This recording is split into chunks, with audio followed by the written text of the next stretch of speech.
Ann Coulter is courageous. And what courageous people do is they talk in public the way they talk in bars. So Ann Coulter is at the center of controversy that really has been percolating since Donald Trump announced his candidacy for the presidency and began lashing out at protesters who were looking to incite trouble at his rallies.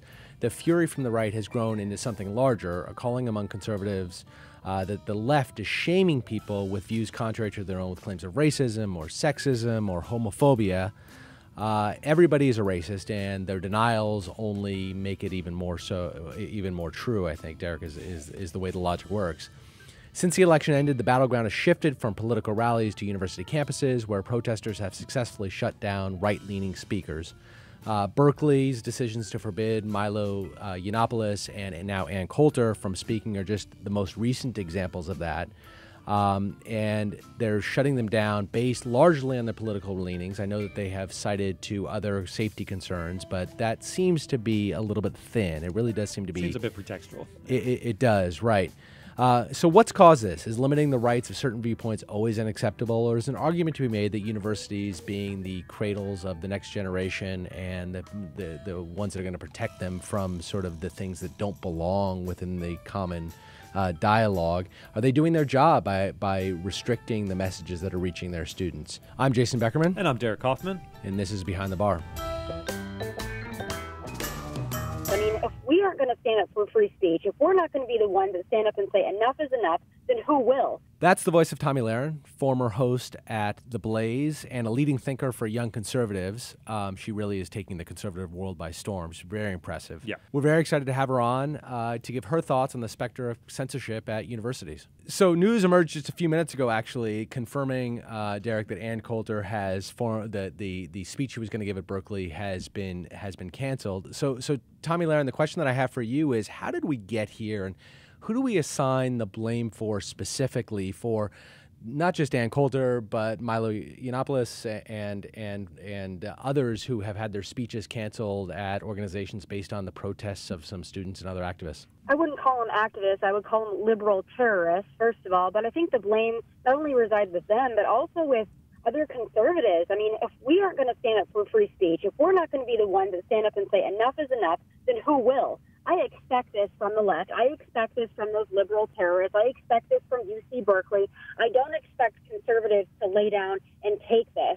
And I think we need to get stronger. Otherwise, this is going to continue to happen. Every time a conservative goes to campus, they're going to be shut down. We saw with Milo.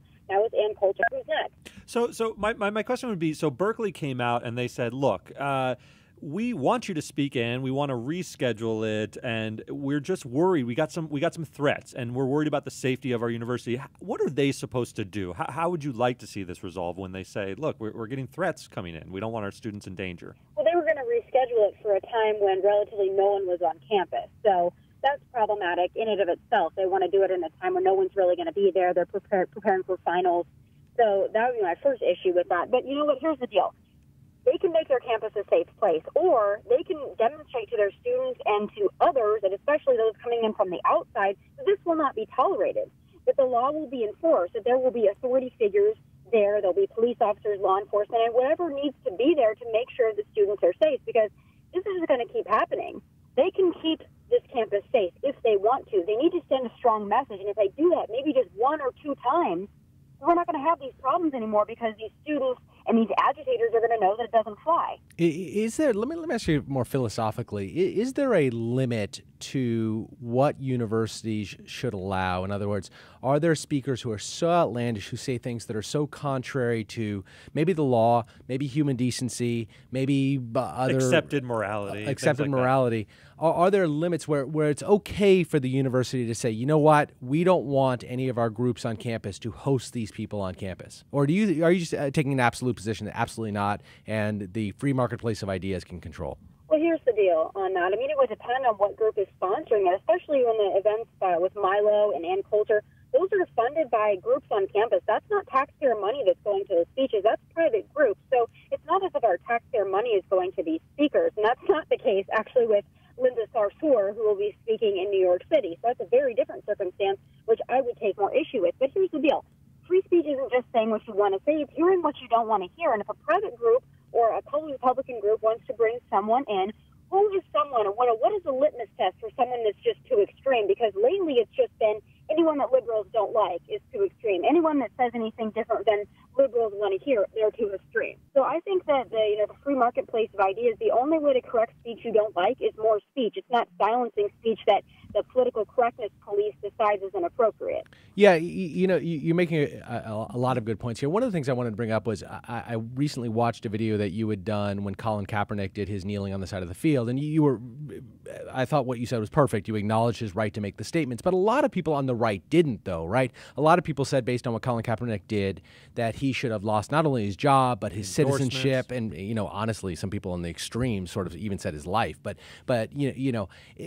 so I don't. Is this sort of protest to quiet speech the exclusive province of the left, do you think, or are there some right-wing organizations that are to blame as well for this kind of thing? Well, I don't know if you guys have been watching anything that's happened with me lately, but I've expressed a cautionary tale to the right to make sure that, again, we are standing up for free speech. We have to practice what we preach. So I do believe that there is some instances of that on the right. However, to be fair, what's going on at UC Berkeley and other places with these liberal terrorists, that's much different than what happened with Colin Kaepernick. Of course, you've got some on the far, far right that may have said some horrible, despicable things about Colin Kaepernick and what should happen to him. But, by and large, it wasn't what we see in the magnitude that we're seeing at something like UC Berkeley, and it wasn't, carried out like we saw with the Milo Yiannopolous event at UC Berkeley.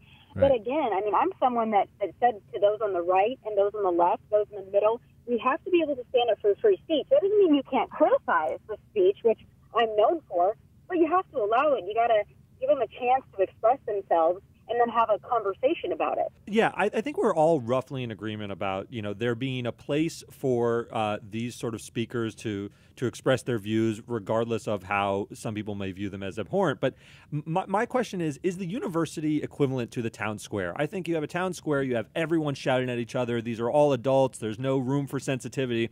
I think of universities as sort of not necessarily that. They're places that are meant to sort of educate the next generation, to tackle the difficult issues. And if speakers come in with such wildly outlandish views that they're revisiting old debates that don't necessarily need to be revisited, I'm wondering if they should always just be let in, even if it retards sort of the core mission of a university. I got to disagree with you there. At 18 years old, you can go fight for your country.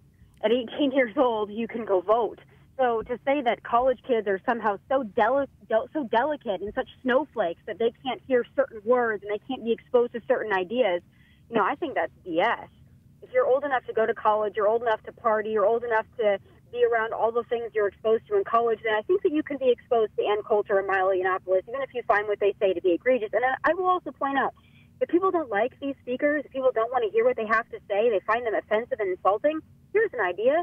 Don't go. That's very simple. No one's forcing them to be there. You don't want to go? Don't go. You're not going to be harmed for it. I wonder at all if you find any credibility at all in the sort of the argument that when people come out of these speeches, Ann Coulter might not be the perfect example because she doesn't encourage violence. She doesn't, I'm well familiar with her speeches. She doesn't do anything that could potentially lead others to commit unlawful acts, but that's not always the case. I think Milo's a decent example of that. Is there any sort of, do you give any quarter to that sort of argument that you come out of a speech and sure, you're going to have a lot of people can make a decision whether to believe in somebody, whether to go to a speech, but people who do go to these speeches can sometimes come out feeling emboldened to maybe not necessarily engage in physical violence, but engage in some sort of destructive activity. Well, I think that the same thing could be said for other events that, are to be had. But can you imagine if I said that Black Lives Matter shouldn't be allowed to speak because they're going to rile some individuals up?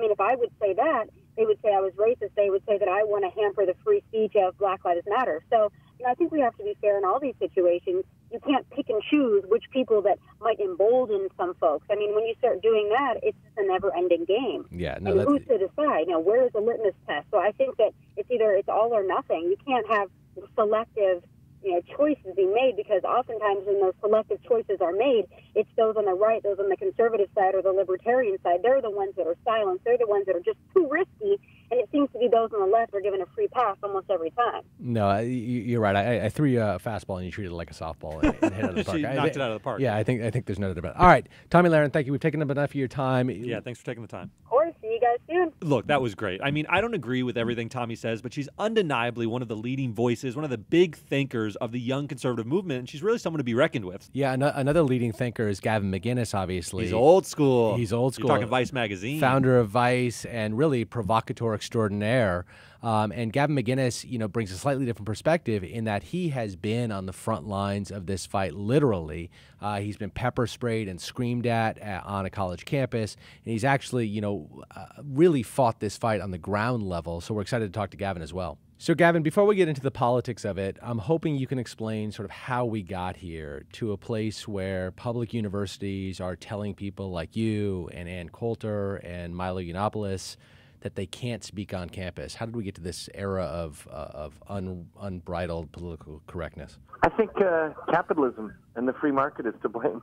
Really. Wow, that is not the answer I expected from you at all. How so? Well, that's the problem with the freedom is you go through some ups and downs and some corrective balances.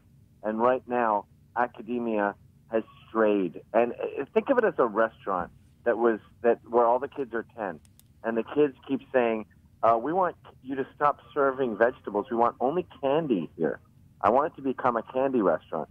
And the restaurant is going to capitulate at first. They're going to go, all right, let's serve candy for dinner. And, the donors to the restaurant are going to go, I'm not donating to this restaurant anymore. This isn't a real restaurant. You're not serving real healthy food. Eventually you're going to go bankrupt. And that's where universities are headed. Their donors are pulling out. But what happened was education became diluted, and Marxism and courses on how to be Miley Cyrus seemed popular, so they started capitulating to these dumb little kids. And little kids like Marxism because it's cool and it makes your dad mad. And so schools started promoting communism. And now we have these schools where you come out dumber than when you went in because it pays the bills for these professors. But I think it's just like selling a lemon for a car. Eventually, people are going to realize, wait a minute, these kids aren't getting educated. They're getting brainwashed, and they're actually learning how to fight freedom in school, and that's where we're at today. So you don't. I was looking at more as political correctness sort of run amok. You're looking at it as sort of a deprivation of freedom that's happening. Actually, I mean, maybe they're two sides of the same coin. Yeah, I don't see a difference. Marxism is candy for little kids. Yeah. It's just silly garbage. Right. Opiates to the masses kind of stuff. Right. That's a very Marxist thing to say. Yeah. The opiate to the masses. That's right. But, they're sort of duping themselves. And it's just, today, the past 24 hours have been totally insane. Like, we have hundreds of people flying in, busing in, all there to fight for Ann's right to do her speech tomorrow. It's not just my guys. My guys are nothing. My guys are like 20, 30 guys, the Proud Boys. We've got Oath Keepers. We've got all these ex-cops, military vets. They're all pouring in. But I think Ann's point is the school backed out, and then the Young Americans for Freedom, which was the group that brought her there, they acquiesced with the school and said, all right, well, you're not doing it. I don't want to get sued. I'm not doing it. I think Ann, Ann's not she's not an 18-year-old punk rocker. Right. So. Right. She's a very accomplished woman who's a best-selling author. She shouldn't be expected to go out in the front lines and fight. So the real crime here is Berkeley chickening out. What do you make of Berkeley's rationale that it wasn't about the content of her talk, it was about protecting the safety of the university students? I mean, there is an interest, obviously, in protecting university students, and hopefully Berkeley does that. Yeah, that's a lie. That's a trick. Just total BS from inception. No truth to it? No. This is what the mayor does. See, what the mayor does, Jesse Aguirre, I think his name is, in Berkeley, he hates Trump, and he's made it very clear that Berkeley won't be doing business with anyone who works on the wall. So he's anti-Trump. Now, he doesn't want Trump speakers there, but Berkeley is the birthplace of free speech, so he needs to come up with an excuse. So what he does is he has the police stand down in Young Americans' Freedom's defense. They claim they have evidence of it. And so that foments violence, fires at the Milo talk, and then the mayor can go, look, I like free speech as much as the next guy, but look at these fires. I'm left with no choice. I mean, it is true that universities are not islands, right? They have to exist within a larger community, and they're not public sidewalks where the KKK or other controversial organizations can stand and just say whatever they want. There are limitations on speech at university, but the thing that really strikes me in all this is it's clearly not content neutral, because if you were going to have somebody, an Ann Coulter of the left, whoever that person might be, We could probably come up with names to throw around. If you were to come up with that person, I'm sure they're allowed to speak on Berkeley's campuses. And what I see, the frustration from you and others, is that the same sort of allowances are not made on the other side of the arguments. Ahmadinejad just did a talk at Columbia. This guy doesn't think the Holocaust happened. He thinks Jews engineered 9/11. He says gays don't exist in Iran. This is a country where being gay is a capital offense. Yeah. You will be murdered for being gay. This guy gets to talk. Come on into Columbia. Let's hear you talk. Linda Sarsour is about to talk up here in SUNY, CUNY. She's going to do, this is a woman who believes in Sharia law, where women are second-class citizens, where a woman's testimony in court is worth half of a man. She gets to talk.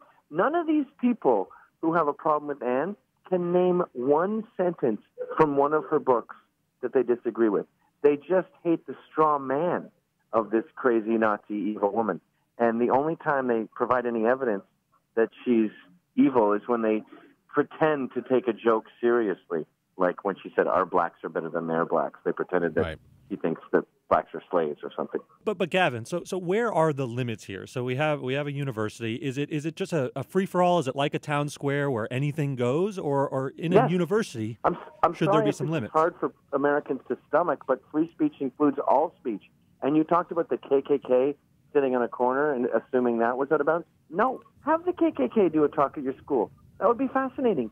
You have a huge Q&A at the end where you can take them down and explain the problems with their philosophy and how it's incompatible with the modern world. That's what a school is. A real American Western university lets all arguments present themselves if they have a degree of rigor. Well, I think we agree that if you're going to immediately advocate for the destruction of Berkeley's clock tower or whatever it is, there might be some limitations on that, right? I mean, do we have that?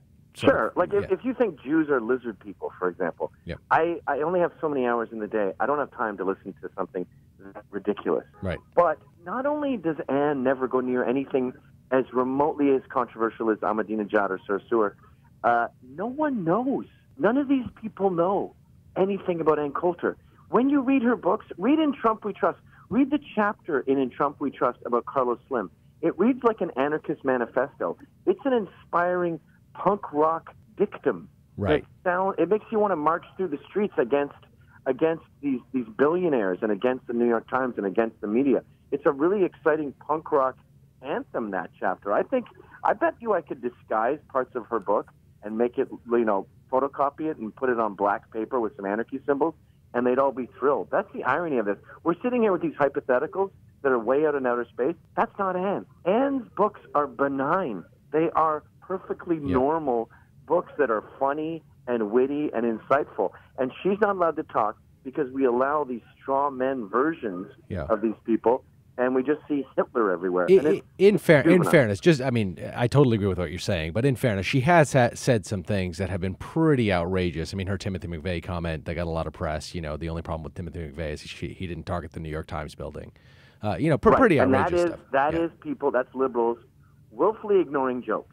Right. If you're in a bar, like Ann Coulter is courageous, and what courageous people do is they talk in public the way they talk in bars. And if your friend said that in a bar, you would realize that he doesn't want thousands of people in New York City to be murdered in a giant bomb. Right. Or think that Timothy McVeigh. And they did this with Trump.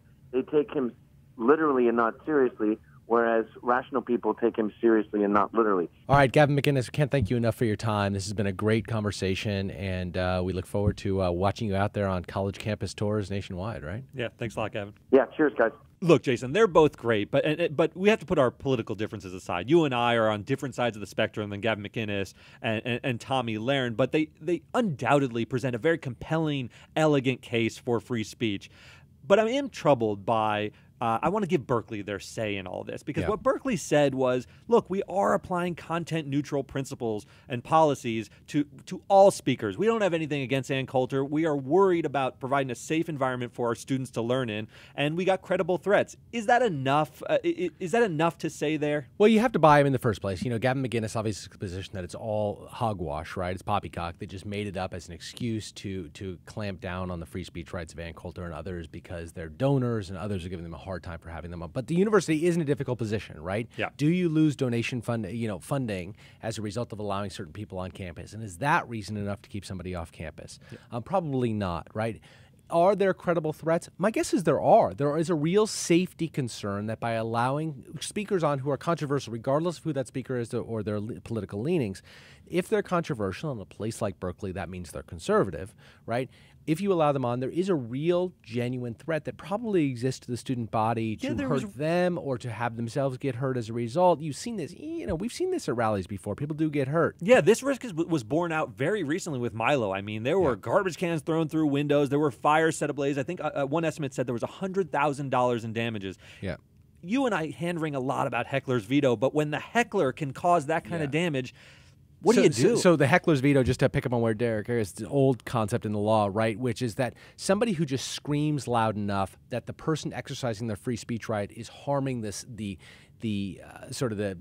peace of the community by virtue of their speech, and therefore it's going to cause people to react negatively. That's called a heckler's veto, and the Supreme Court has many, many times says, no, we're not going to consider a heckler's veto on whether or not to restrict somebody's free speech rights, and that really is what Berkeley is doing here, right? And like you said, we hand-wring about the heckler's veto, but there's got to be some kind of a balance. It's important to note that a public university is different than a sidewalk, a point you brought up with Tomi Lahren, and at a public university, it's a limited public forum. It is not an absolute public forum like a park or a sidewalk. The university can restrict speech based on the time, place, and manner that speech is given, not on the content of that speech. Yeah, I mean, that's the core mission of the university, is to educate these young people for the future. The core mission of a town square is to have a bunch of people shouting at each other. Of course, we all believe that everyone should be able to bring their viewpoints to that particular place, but I do think there's some wiggle room to restrict speech in certain respects, very, very limited and very carefully done on universities. And by the way, I do buy what Berkeley is saying, that in a perfect world, they would love to have the Ann Coulters of the world and others speak. I do really think that they feel a lot of pressure from the safety-ish aspect, from the donors aspect, from a lot of other points of, a lot of other perspectives, a lot of other points that they just don't know exactly how to deal with. And I think they handled this in a really ham-handed way by turning her down and offering to help, instead of sort of recognizing these fault lines at the beginning. And on that note, let's move on to something lighter. Got any mail for us, Parker? Well, just the one. It's a good one. Steven writes in, he says, "Great podcast. I enjoy your perspectives very much. My question relates to the episode with Aaron Hernandez and the possibility that he may have killed himself to avoid being found guilty. I doubt that he would have known an obscure loophole like the one you described, which would suggest he may have been told about it by his lawyer. How does this fit ethically speaking, in that the only reason a lawyer would let him know of this law would be to suggest that his client needs to kill himself to protect his child's future payout from a pension or something similar?" Jason, I think this is a great question. Great question. You're right. There's no way Aaron Hernandez knows about this law independent of legal advice. Yeah, I mean, look, prisoners tend to read a lot, and there are legal libraries in prison. It's possible that he came across it just in his studies of his appeal. A lot of people like to get in the weeds, and that's something to while away the hours. And there are other individuals in prison who know everything about the law. They've read this like crazy. And this is not, although it's unknown to the vast majority of people, there have been cases cited where this exception to guilt has been talked about. Yeah, because it sounds so controversial, it's gotten some ink spills over it. Let's take the question as if it's true, as if he says, "Look, Jose, I'm thinking about ending my life," and Jose says, "Well, there are benefits to that and there are costs to that. Yeah, the cost is your life, obviously, but here's one benefit. Is that you think that's an ethical violation?" I think if Aaron raises the question, I don't think it's an ethical violation to explain a legal concept. I do think if he actively encouraged Aaron to get the conviction wiped from his record by committing suicide, then we've got an ethical breach. But if Aaron's just a curious Charlie, and he says, "Hey, I don't really want to be around anymore," and he says there happens to be a benefit to that, I don't think we have an ethical violation. No, probably. I think I agree with. Now, if it was set up with, so the only way I'm going to get paid, right? If Jose says, "So we've been thinking about it," you don't want to be indebted to me for the rest of your life, right? No, but that's unlikely to happen. So no, attorneys can do a lot, and plus, how is anybody going to ever find out? It's protected conversation. And just to be clear, Jose Baez has been really distraught over this. I mean, he has filed motions to get this conviction expunged, but every time you hear him in the media, he develops some sort of bond, and you get that a lot with your clients. So I don't think he ever brought this up. No, but does that undermine the speculation that Aaron Hernandez killed himself for potentially financial reward to his surviving wife and daughter? I don't know. I don't know. I think he might have thought about the pension. I think he might have thought Yeah. about, like, you know what, I need this conviction wiped so that my daughter can be raised because I'm running out of money and I'm spending it all on lawyers. I think those thoughts could cross his mind. And how do I preserve some of my estate so my daughter doesn't have to grow up poor? Yep. And that is it for Mail Time. All right, guys. Thanks once again for joining in. We will be back next week with another very exciting episode of Behind the Bar. Yeah, Talk to see you then. Thanks for watching. If you want more nerdy deep dives into the legal side of celebrity news, hit our subscribe button right here. And check out our previous episode over here.